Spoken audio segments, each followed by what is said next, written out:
remarkable trial showing that taurine supplementation improved the lifespan and health span of animals used doses that may far exceed the recommended safe consumption limits in humans. At the press conference, the corresponding author said that they would not recommend people start taking taurine supplements to try to preserve health or slow aging.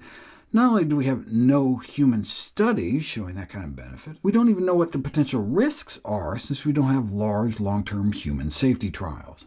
In my last video, I talked about those who might be particularly sensitive to taurine, and what happens at least in the short term if we exceed recommended intakes. If, after careful consideration, you still want to give it a try, what source, dose, and frequency might be best? In terms of frequency, the bump in our bloodstream only lasts about 6 hours, so we'd presumably want to split doses to maintain higher levels, for example 3 times a day, like at every meal. What dose? Well, just for context, most people get between 40 and 400 milligrams a day through their diet, so that's like a normal, typical daily dose.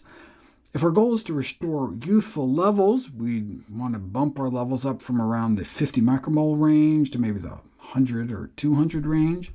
Here's a study where participants got 400 milligrams a day, up at the higher end of a normal dietary dose, for a week, and got levels into that upper range.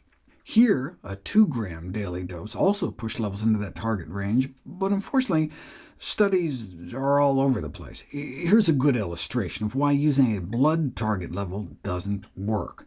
These 10 people were given 1 gram of taurine 3 times a day for a month.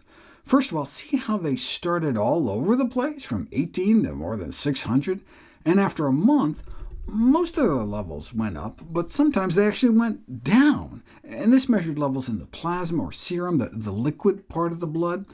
Levels in the blood cells themselves can be hundreds of times higher, and levels in whole blood don't seem to correlate with levels in plasma. So should we measure taurine in whole blood? But whole blood levels don't move as much, or even in any significant amount, in response to supplementation.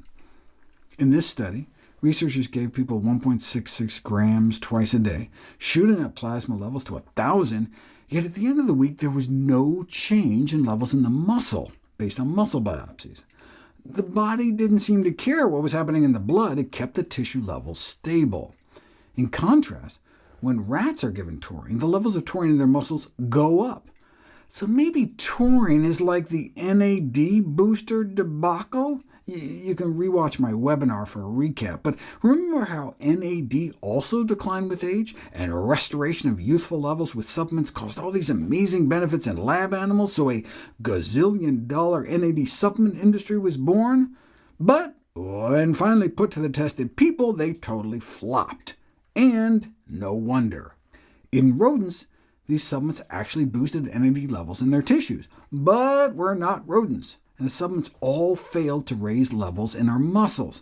So maybe when we have human trials on taurine, they'll also fail in the same way, but maybe not. For those who don't want to wait, what dose should we shoot for? We really have no idea.